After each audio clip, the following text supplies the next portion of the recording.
Matatanda ang inanunsyo ng TV personality na si Khaled Karen noong 2020 na engaged na siya sa kanyang British boyfriend na si Luke Wrightson.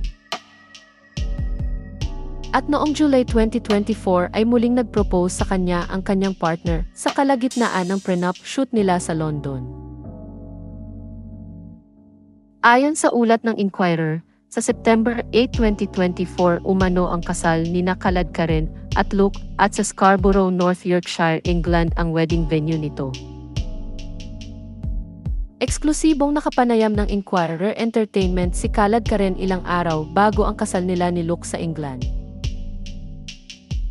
Doon ay sinabi ni Khaled Karen na nais niyang maalala ang kasal nila ng kanyang boyfriend bilang isang commitment na based sa kanilang personal choices at sa pagmamahal nila sa isa't isa.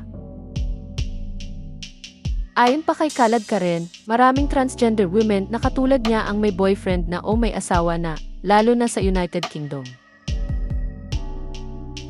Anya, Luke and I decided to get married because of our personal choices.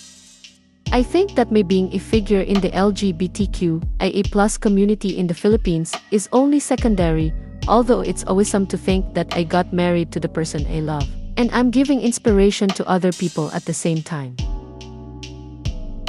Dagdag pa niya, ang mga babaeng transgender ay maaaring maging asawa, ina, o ate tulad ng mga babaeng cisgender, at maaari din silang magkaroon ng mala fairy tale na kasal na gusto nila.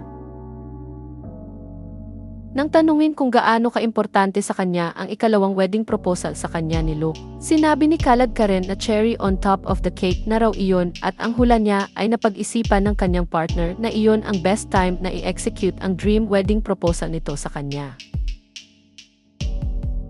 Ipinaliwanag din ni Khaled Karen sa naturang panayam ang dahilan kung bakit September 8 ang napili nilang wedding date.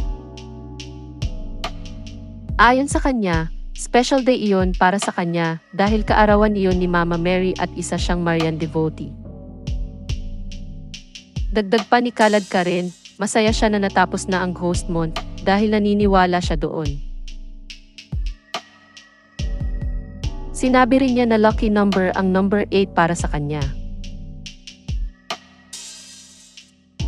Pagdating naman sa wedding venue ay inilahad ni Khaled Karen sa naturang panayam na una niyang nakita ang lugar na iyon noong dumalo sila sa kasal ng kaibigan ng kanyang partner.